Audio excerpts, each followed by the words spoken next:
Peter Capaldi, Jenna Coleman, Doctor Who, Hellbent, written by Stephen Moffat. I think we better explain what you're talking about. Yeah. Yeah. Before I continue with the Before you normal continue story with it, roundup. then there's a little bit of a private joke between the two of us, because when we watched this episode live last week on BBC One, it started off with the Doctor walking through the desert towards the diner, and there was because the intro had been the Doctor has a story to tell. It then when it turned on, we'd accidentally clicked the sort of I forgot what we call them now, the vocal overdub thing. Yeah. For Audio description. the audio description. That's it. We'd accidentally clicked that on, so we had a voice going, "The Doctor walks up to the diner," and we weren't sure whether it was actually part of the episode or not because of the fact that it started with the story to tell. It wasn't until the credits came on that we were completely sure. So we had to quickly, because we couldn't work out how to turn it off on the telly, we had to quickly rush over at full pout to turn on iPlayer instead, so that we didn't miss any of the episode. Yes. But what else happened in the story? So later on, there's Gallifrey, and the Doctor's there, and so basically, at the moment, he's in the barn. He's ready to face the Time Lords, ready to find out what the hybrid is. So he walks to there's a great scene which happens, which is where the Doctor faces the Time Lords and Rassilon. Stop, spoiler alert. Rassilon. And he tries to get them on his side. But the main reason for this is to get Clara out of her timeline, because he wants her back to life, and she's come to Gallifrey, to the end of time, to go through 4 billion and 0.5 years, 4.5 billion years in the future, where he brings Clara out of her timeline, and he's reunited with her with no pulse. So basically, she's brought back from the dead. But wait, I don't understand. Clara clearly died. She died. What's going on? Well, later on, it tells you everything. I'm not going to give too much of a story roundup for this episode, really. Is that enough story roundup then? So what were your general thoughts on it? Oh, I loved this episode. Yep. I loved it. There are a few people that don't. There are quite a few that do. But I absolutely love this episode. It ties first in my favourite episodes this series, and it wasn't in like finale styles. It was a bit slower than I was expecting it to be. Yeah. But and less Gallifrey heavy. But I think it in many ways was better than I was expecting. Yeah.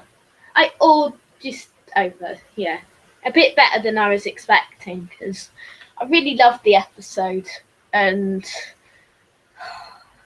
it's all I can say really. There were the Return of the Time Lords, which I loved.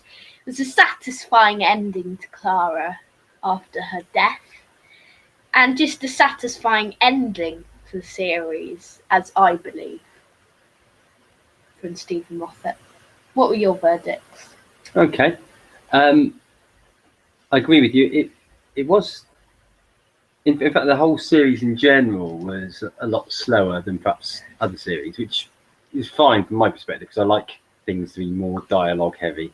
It's what works for me in any series.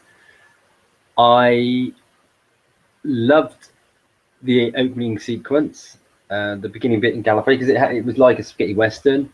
The music they were playing, the way that they filmed it, the whole confrontation between the Doctor and Rassilon. Yeah, it had all the trademarks of a spaghetti western. And anyone that knows me knows that spaghetti westerns are my favourite films. So look up Mark Flick YouTube. Right, indeed. So I love spaghetti western. So that was absolutely fantastic. I think, and we'll probably talk about the whole situation surrounding Clara a little bit later. But I personally felt it did her character more justice, the ending that she was given in this episode, than the Face the Raven one. Whilst I loved the fact it that sort of weakens Face the Raven as well. it does, yeah. I'd agree with that. I think it does cheapen it a little bit. In that, I don't know. I'm not sure whether I would enjoy watching Face the Raven as much again now, because I would know that it was actually a bit pointless. Yeah. It wasn't really the most. It didn't really have any need, but I was right about it. About Stephen Moffat wouldn't let anyone else do the exit for companion or a doctor. Yeah, particularly not one that he was obviously so keen on. In terms of it was his character, wasn't it? Yeah. That said, I guess what we do know is that the scenario that we saw in Face of the Raven hasn't gone away, has it? No. It's just been basically she's in between her last heartbeat, and the end of it. So the countdown on the back of her neck is still there. It says 000, so she's got no time left. But she's basically just been like frozen, isn't it? The heartbeat's frozen in time, sort of thing. So she's whizzing off around the universe with Ashel Deer in a diner. Yeah, that's in just such a funny idea. It was so funny. The last shot when the TARDIS flies by and then the diner's going by as well. It was. I love that bit. The fact, I mean, it basically, in the same way as the TARDIS is stuck looking like the police box, this one as a diner. And it was just something really funny about that. It's going to be stupid when it flies past as a diner. It was quite Maybe there'll be some Easter eggs to that in the future. So I really liked it. I liked the pace of it. I think it was a far more satisfactory ending for Clara. Again, both Peter Capaldi and Jenna Coleman's acting was superb throughout the whole of the episode. Wasn't as much action as you'd anticipate from a finale. I mean, I was just thinking, I was looking at the picture that you always put as the sort of Doctor Who Time and Space logo of the Doctor and Clara running along with all these explosions going on behind them. And actually, the series couldn't get any less exploding. It couldn't, because there wasn't a lot of action. And there wasn't, no. It wouldn't surprise me if, in general, this series has been less popular with a lot of the children. Because it feels that they've made more of a move towards an adult audience. I think it's a very adult-heavy series, Series 9. Yeah.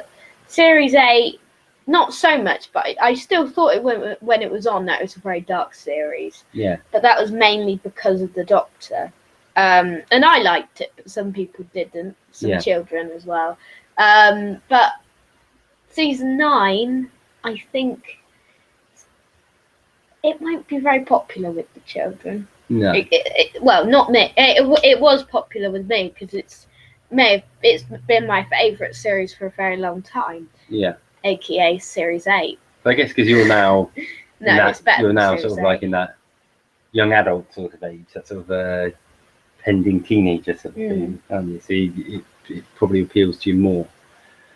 I think that if you take the reception to this episode, it was very mixed. I think the reviews I read were all really, really positive. Yeah. And the general feeling from the critics was that it had been a great series, and that it had been probably if not the best, certainly one of the best finales. I think a few people said it's best finale since Bad Wolf. Let's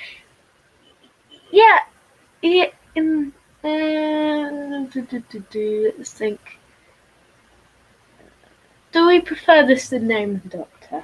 I don't think I do.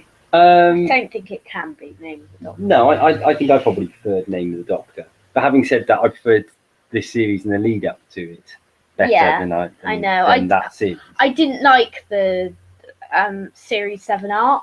I liked the way how this year it was hidden a bit more. You didn't really know. We did have guesstimates that it was going to be the hybrid was the story arc, and it was. So we were kind of right. It was an interesting one, that, anyway. And I'll come back to the other point I was making in a minute. But just whilst you're talking about the hybrid, what I liked about it is that normally everything's been spout out. But actually, by the end of this episode, unless I missed something, which is highly likely, but the way I see it, the whole hybrid thing was never really spout out at all. In that it was actually fairly unimportant. All we knew is that was sort of like the reasoning that the Time Lords made everything happen that they made happen. But actually, we never found out whether the hybrid was Ashildr, whether it was the Doctor and Missy. We thought it could. There were a few possibilities. Yeah, Ashildr, Doctor and Clara, Doctor and Missy. Yeah. Or the Doctor or someone else. Yeah, I mean, actually, I think the Doctor Clara one is quite an interesting one because, and by the very fact that I think the Doctor realised that he pushed things too far and there was no way he could carry on travelling with Clara because, you know, it was just sooner or later he was just going to implode, I think. Yeah. So, you know, that in itself, you could sort of say, well, perhaps it is the Doctor and Clara as the hybrid. But in the end, it didn't really matter. Probably the most likely theory, but maybe one day it will finally be solved. But in the great scheme of things, it didn't matter. I saw a theory on Doctor TV that it could be Susan. Yeah. Interesting, you never know. Interesting, yeah. Maybe it'll be solved. I don't think it will. But going back to the point I was making initially, so you had the critics, which were really highly rated. A lot of the fellow podcasters and vidcasters that we've watched didn't like it at all, did they? No. Certainly the ones we've watched, there's been quite a lot of I think that's Five Who fans, Who Addicts, Mr. TARDIS reviews. We haven't watched the fan show yet. Not watched that one yet, and we've not listened to Radio Free Skara yet, have we? So just about to listen to Radio Free Skara after this podcast. So generally, the views that we've got through those were fairly lukewarm. But having said that, all of those, certainly the bulk of those, have contributors that aren't necessarily that positive on the direction that Moffat's taken. No. And I can see how people that don't like Moffat's style would have struggled with the story because it had all the trademarks of a Moffat story. Yeah. But then the other sort of the final angle on that was that if you looked at the viewers' thoughts on things like Doctor Who TV, it was all really, really positive. What we saw anyway, because sometimes what I don't like about I love Doctor Who TV. Sometimes as the forums go on, usually there's not much like opinions. There's just like theories. Yeah. And I don't really like that. But it's been quite interesting anyway, isn't it? So it's definitely a mixed bag in terms of in terms of the response. But I think also when we were watching it and we were both saying how much we were enjoying it, we also were conscious that we knew that the whole thing with Clara was going to be something that people either loved or hated. I think the Moffat haters and the Clara haters will hate this episode. Will have hated this episode. Yeah. I think the Moffat and Clara lovers, or people who don't mind them both, will either like this episode or love this episode, and I loved the episode. Can I ask you a few questions about it? Yes. Did you think that as soon as though there was a big build-up to Gallifrey, and obviously for all these years it's been in this sort of like pocket, was it a pocket universe? Pocket universe, yeah. Sort of at the end of time.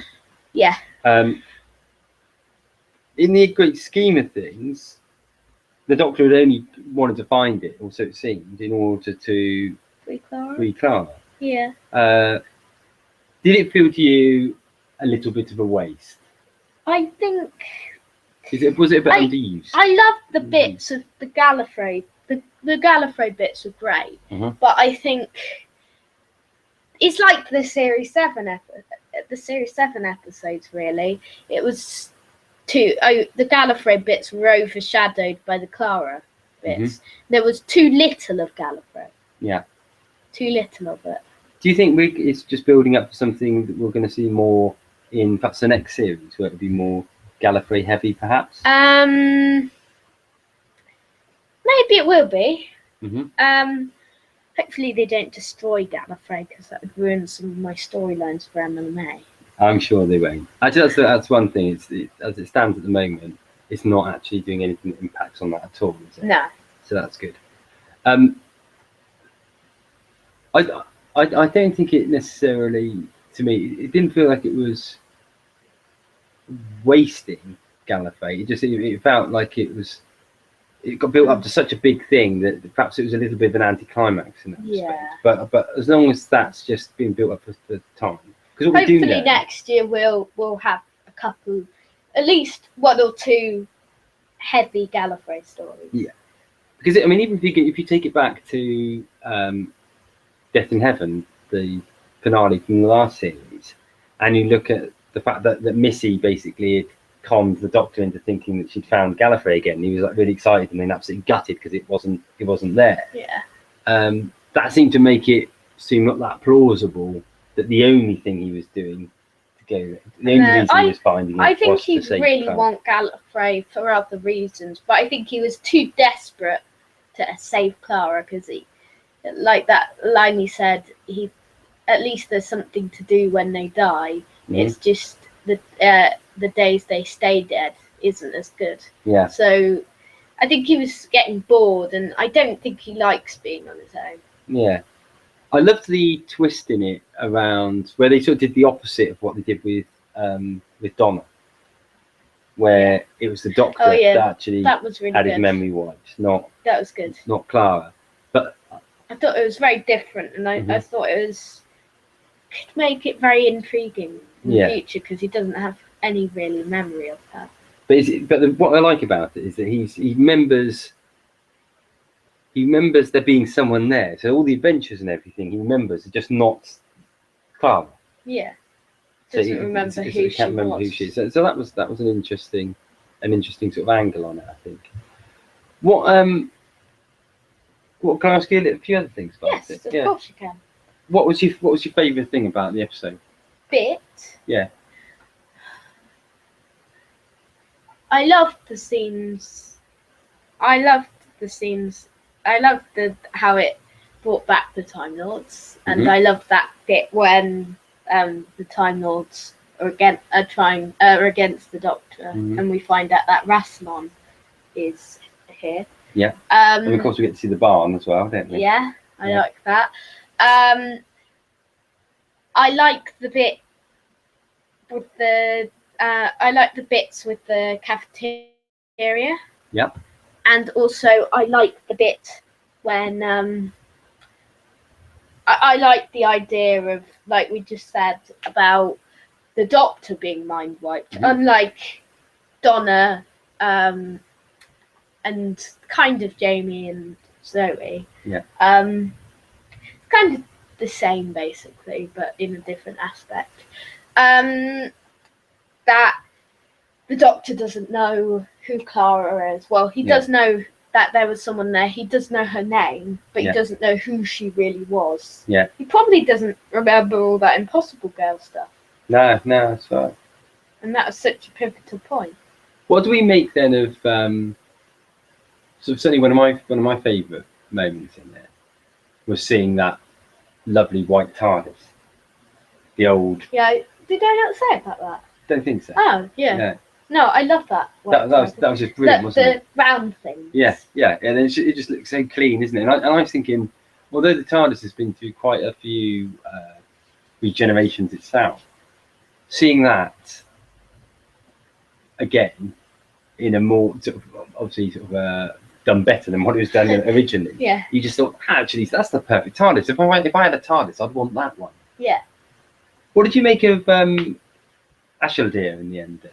In terms of where's her story going, do you think? Do you think she is a series only character? Because she was in many ways the arc, wasn't she, as well? Yeah, maybe we'll have a Ashildea Clara diner spin-off. That'd be where good, they're wouldn't going around in the diner. Space diner, it's going round in space, dining people. Maybe it drops off on different planets and Clara talks to people who have been mind wiped off her and serves them drinks. Maybe there's one for your figure adventures. Maybe. Space Clara. I need an Ash with it. Yeah, you would need an Ash with it. What I tell you what was quite interesting, and it didn't occur to me until we were reading comments or watching other people's big cast stroke podcasts.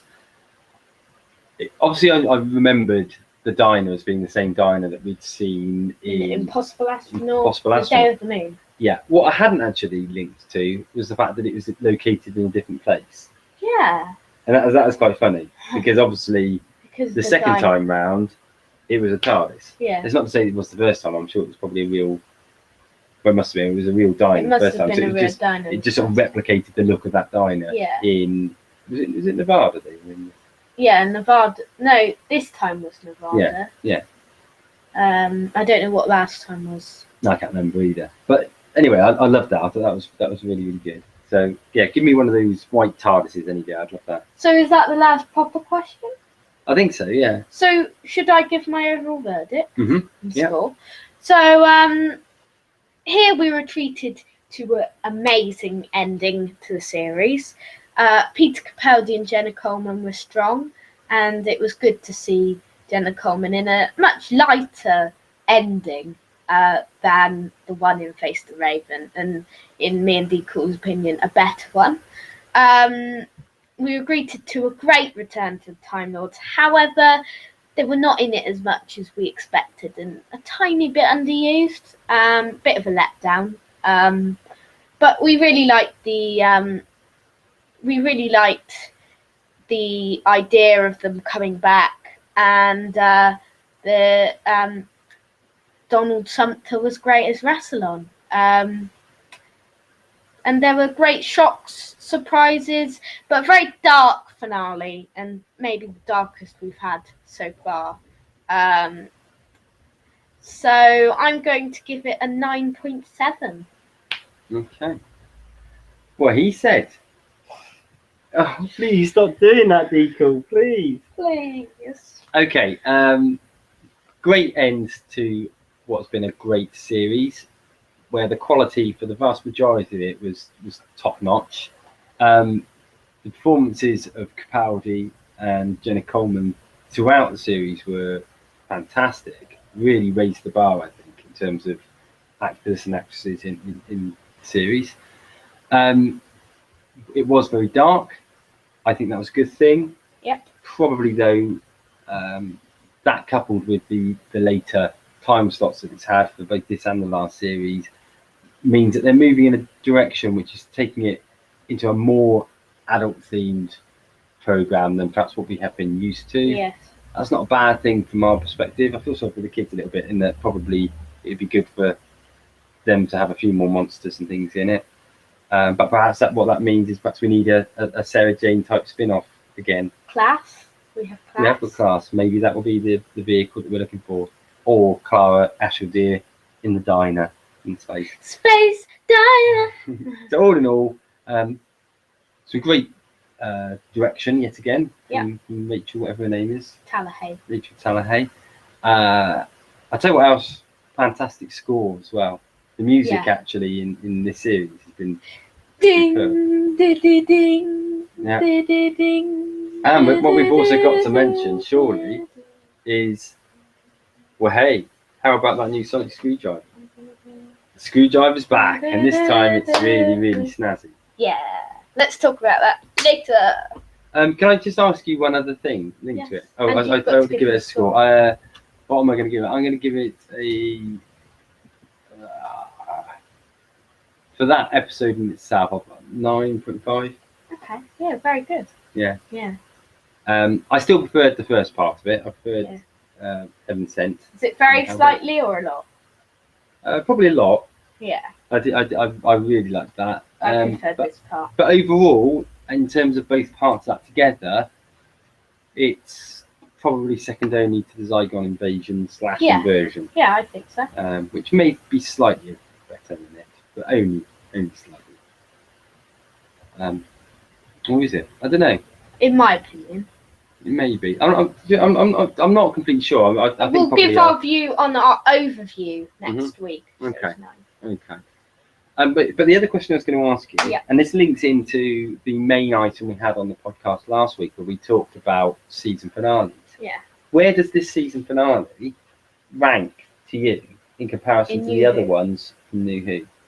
Well, I think it's one of my favourites. Mhm. Goes above Bad Wolf Parting of the Ways. Goes above Army of Ghosts Doomsday. Goes above what's it called? The Master Ones. Mhm. It goes above Stolen Earth Journey's End. It goes above the Pandorica one. The Wedding of River Song. Does it go above Dark Water, Death in Heaven? I think so. Yeah. Yeah, Probably. I think so. I Probably don't. above Dark Water, Death in I'm Heaven. not sure it's as good as Dark Water. Yeah. I really like that, but it's better than Death in Death in Heaven. And but I think the only one just beating it is Name of the Doctor. Mhm. Yeah. Just. Yeah.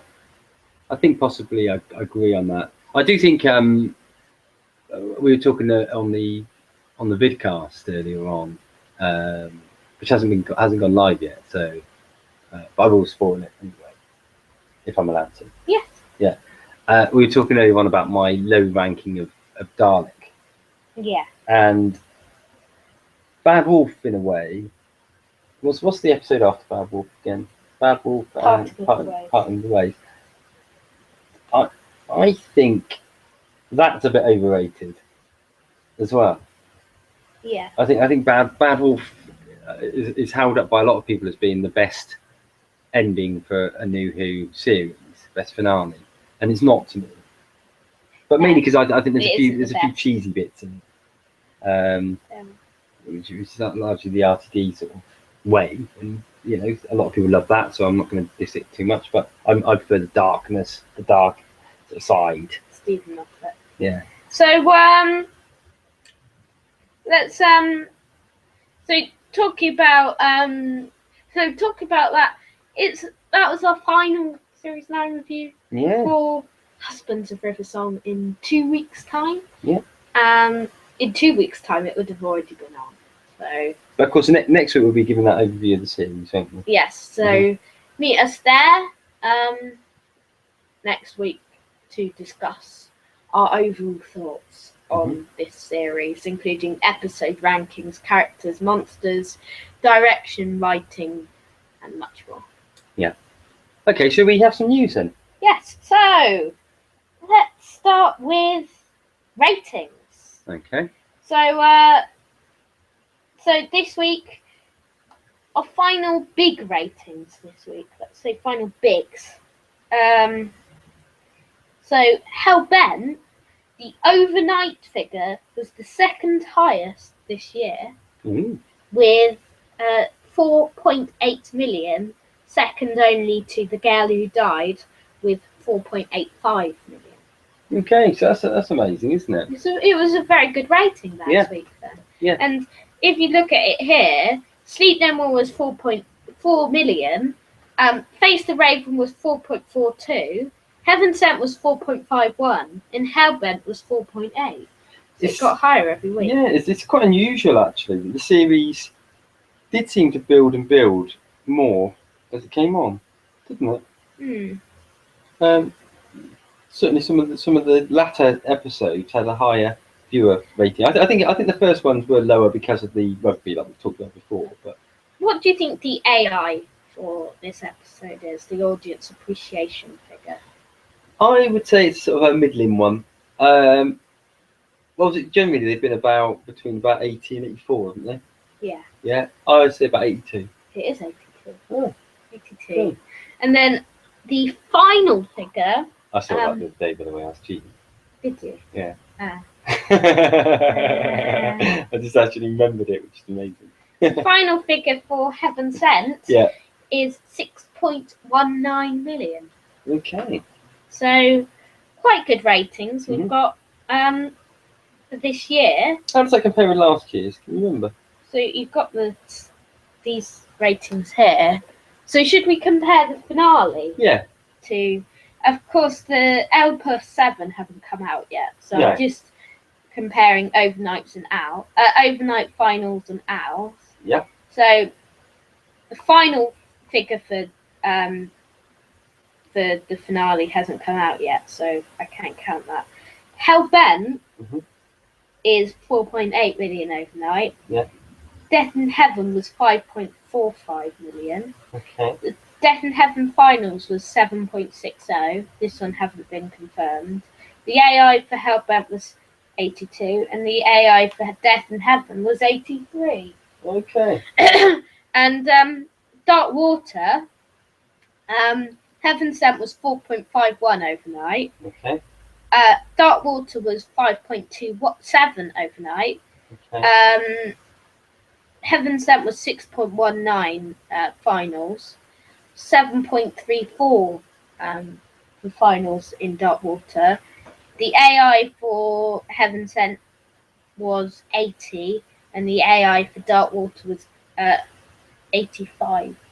Okay. So It's a really interesting thing, isn't it? I mean, what I think is great is that they've had the courage to be able to actually have Capaldi as the Doctor and to have these darker age stories. Because I think one thing is quite clear: however good he is, and however highly rated he has been critically in that role, there's no doubting, I think, that he would have also lost a lot of viewers in terms of those that came through, particularly around the David Tennant era, yeah, where I think the show got a whole new audience, didn't it? yeah.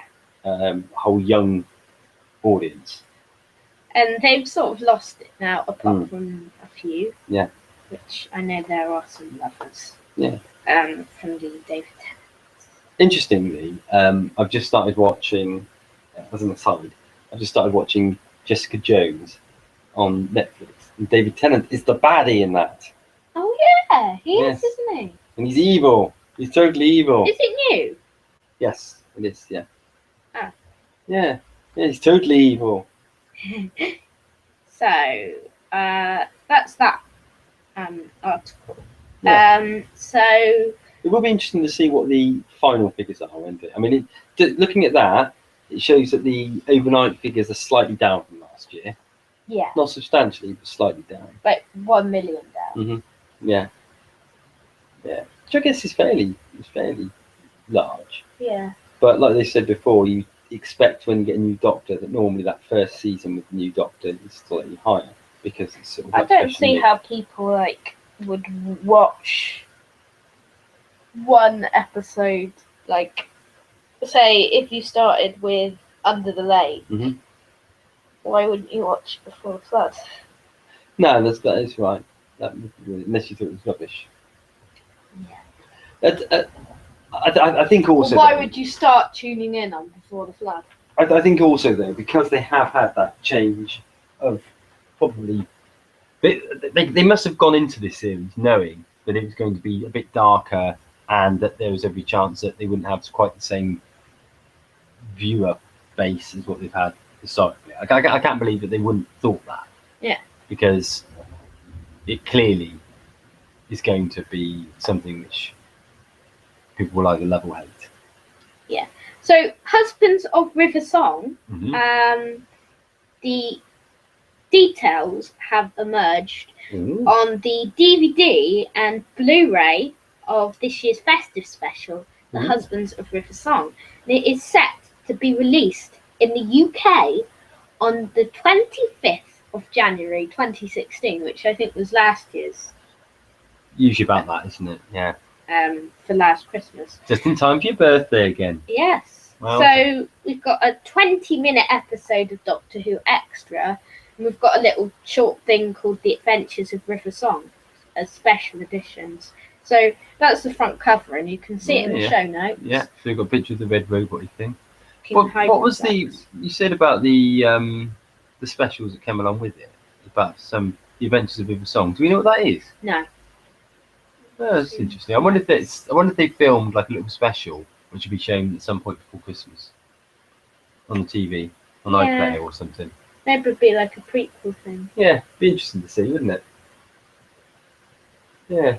So it'd be good to see a 20-minute episode of Doctor Who Extra, because they're usually like 2 minutes. Yeah, no, indeed.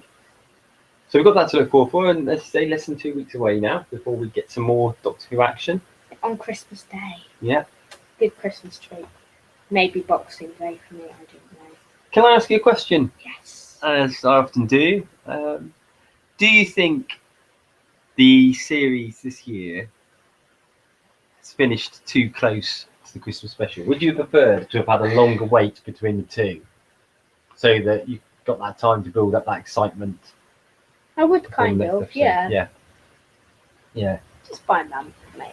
But Yeah. it's good that I suppose they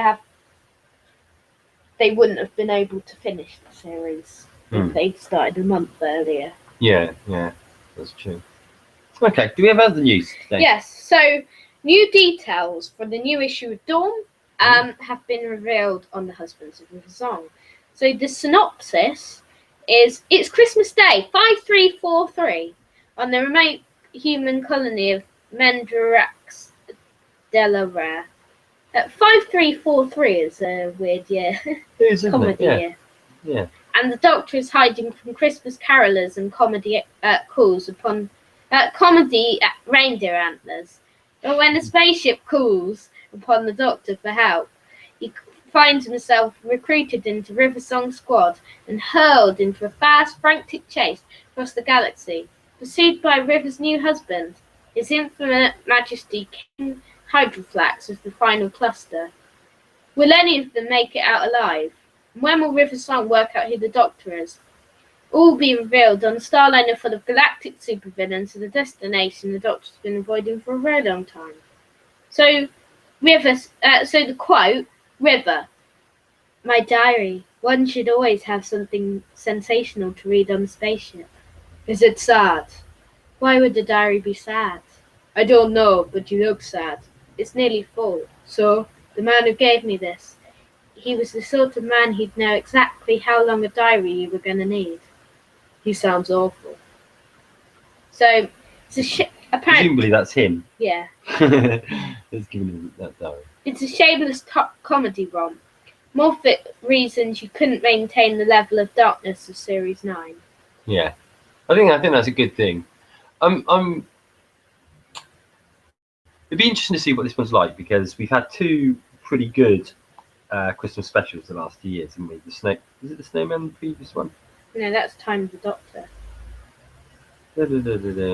Oh yeah, so what the last thing we've had? We had Last Christmas, Time of the Doctor, and Snowman. Okay, so yeah, if we pulled those to pieces, Time of the Doctor's last rough. Christmas was really good.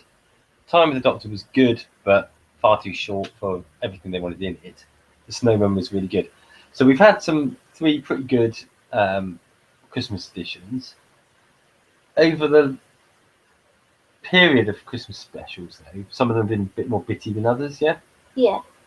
Last year's was quite dark. I really liked last year. Yeah, it was my favourite Christmas special we've had. What do you reckon with this one? If it's going to be like a family romp, have you got high hopes for it or not? I'll have to see. I don't know yet.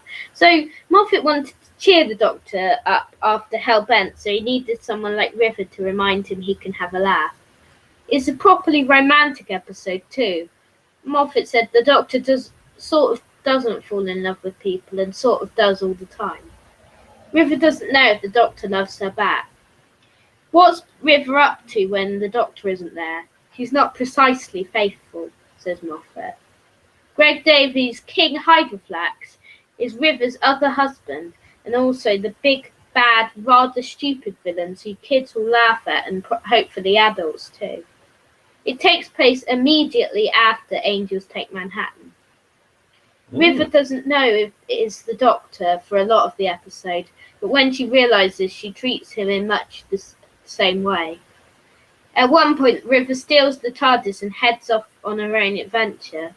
The Doctor has to act out his very own bigger on the inside TARDIS reaction. River's new sonic device is ridiculous and brilliant.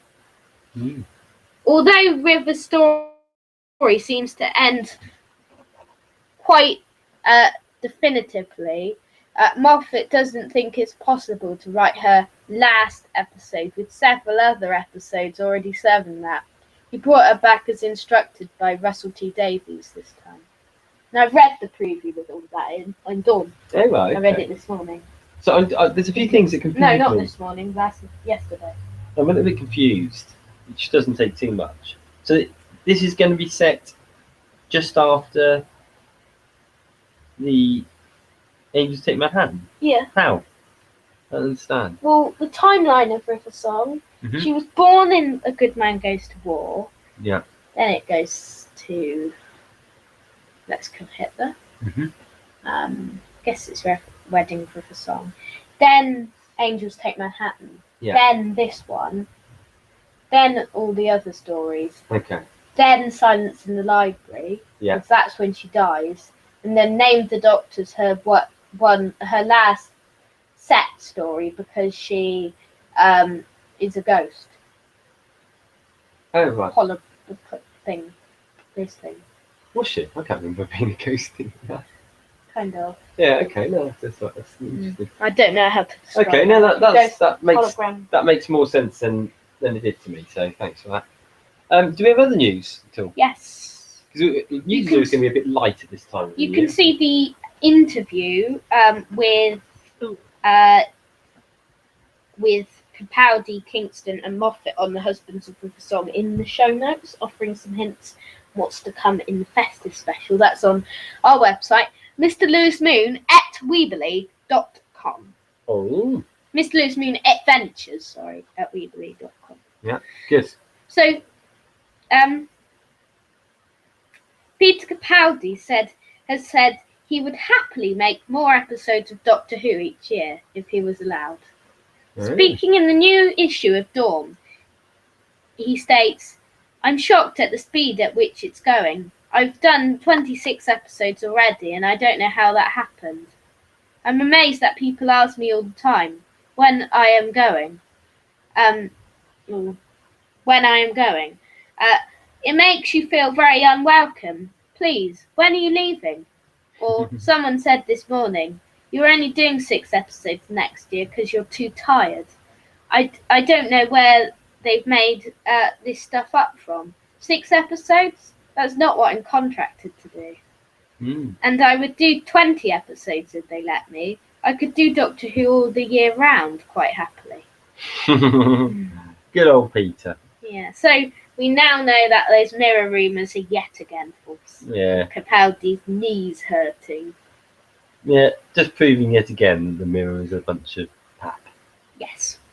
I don't know whether you were going to mention this because I don't know if it's in the news anywhere, but I did see a lovely report the other day about Peter Capaldi visiting a child in a hospital. I heard about just that. as the doctor, and it was a lovely story.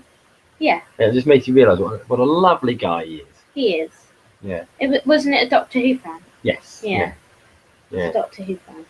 A Doctor Who fan in hospital, and they love Doctor Who, and now they love Peter Capaldi, and I'm sure they already did. So Yeah.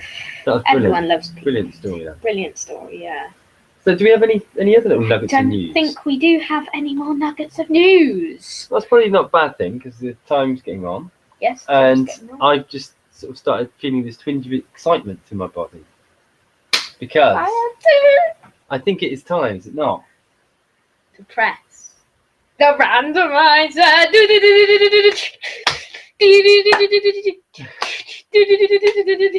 think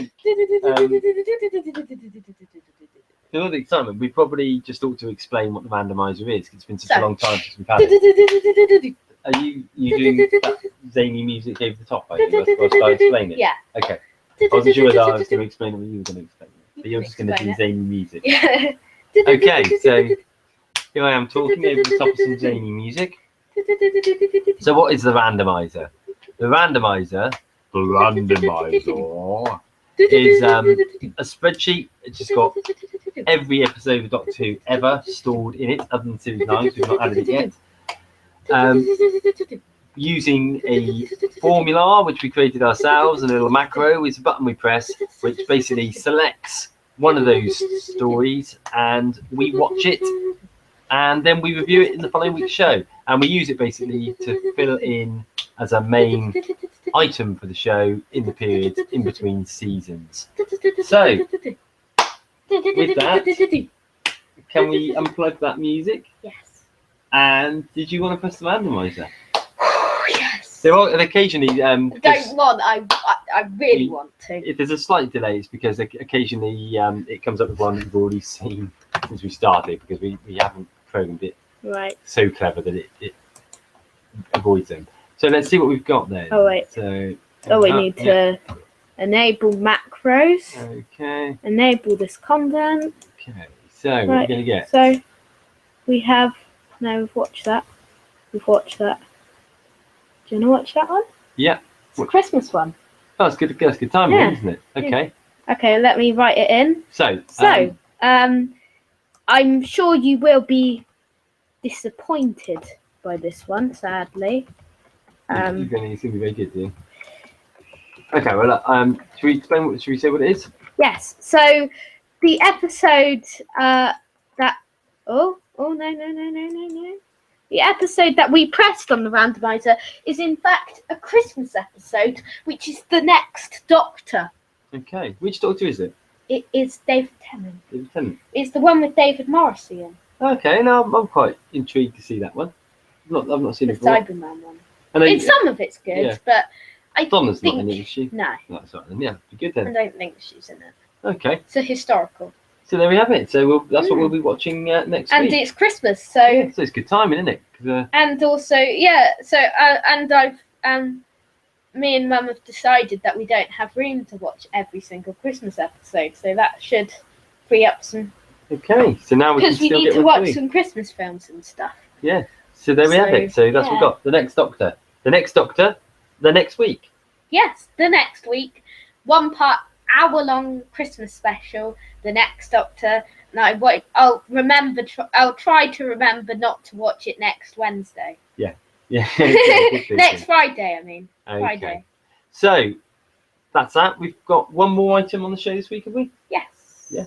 Which is Who to Face. We'll do the prelude for the Christmas one next week. Yes, next week. Okay. So Who to Face.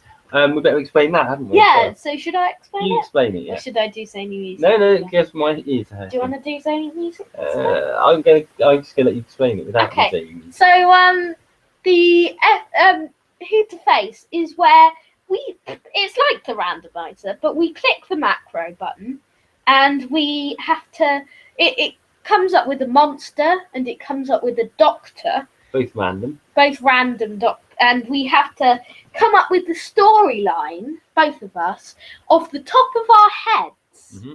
Mm-hmm. Who wants to go first? I don't mind. Should I go first? Yeah, you go first. Yeah.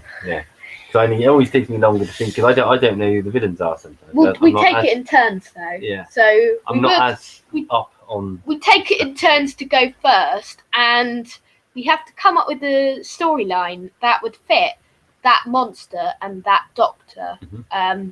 But we can let our imagination run free. But the twist is we have to come up with it off the top of our heads. With the title and the story description. But will it be hard or will it be easier? Depends what monsters we discover. So let me enable the macros. Okay. So Who to Face. Options. Yeah. Enable this content. Okay. So the silence with the Fourth Doctor. Oh, intriguing. Okay. So as just to give you a bit of time to think your way through the story, what we know is that the silence is one of the new Who monster creations that was basically we've got to come up with the story for the Fourth Doctor. main villain, the main villain in many respects for the 11th Doctor in season 6. Yes. Yeah. So I'm going to call this one The Prophecy. Okay. So the Fourth Doctor and Leela good. arrive on Earth, on a field, where they discover this laboratory. No, they discover this. What's it called? Yeah, a laboratory with. But it's not like a normal laboratory. There are laboratories in there, but like there is laboratories in all sorts of science things. There's also like people. There's one section which is a psychic section who knows the future, and they can tell the future that there's going to be, and they can bring things from the future towards the past. And they see in the future, they hear of a prophecy called the Silent Prophecy. And it tells of a person named the Doctor, and the Doctor is shocked at that, and a companions named Amy Pond and Rory Williams, who face creatures called the Silence, who take over the world at the time of the moon landing.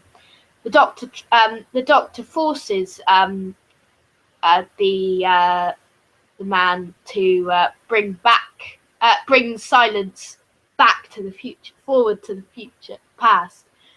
past, unlike Back to the Future, forward to the past, so he can see what they're like and their intentions. And he says, "No, it's too dangerous." And Leela threatens him with a knife. And and then the Silence come through, but the Silence actually what they do is they wipe out the history of Earth from that point. So the future of Earth. So the future doesn't really exist, and the Silent Prophecy never exists. So nobody ever knows because everybody's dead. The apocalypse has happened. Excellent. So, but can the Doctor stop them just wiping out the world? Okay. The prophecy.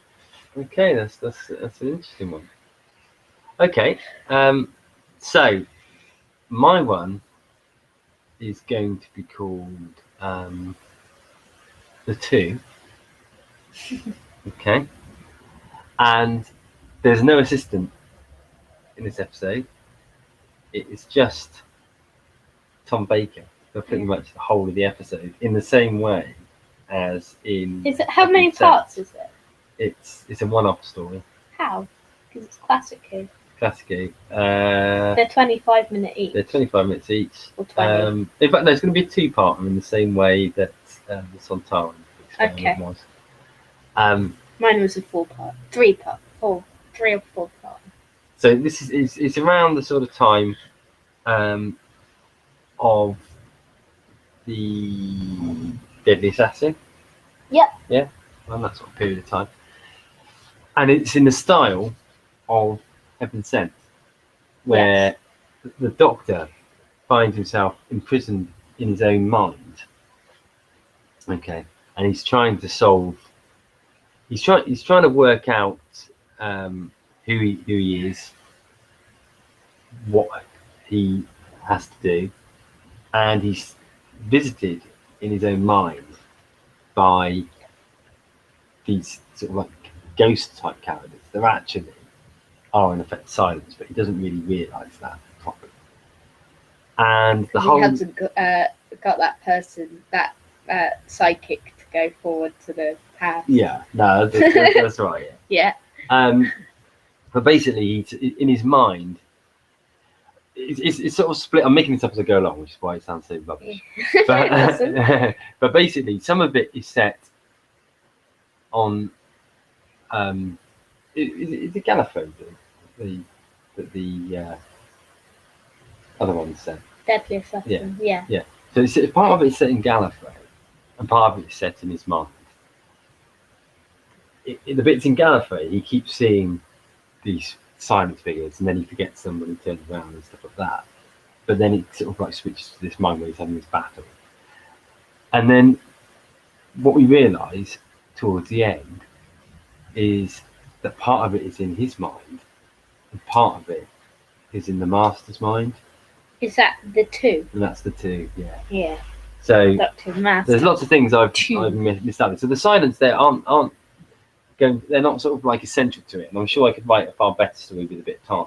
But that's the Yeah, I thrust of could it. write a far better Yeah. story than the prophecy. But the thrust of it is effectively the Doctor is battling not only with his own mind but with the Master's mind. Yeah, cool. Yeah. Yeah, and 2's like different than you expect it to be. Yeah. You think it's going to be like a new companion or something if you're watching it. So I think the main sort of issue with it is that all the time you think that at a certain point you think actually this is just the Doctor in his own mind, and then as it gets on, it becomes clear that it's not his mind at all. It's the Master's mind. Yep. Yeah. Very good. So there we go. There we have That's it. today's Who to Face. Yeah. And probably in 2 weeks' time, we will be back for another Who to Face.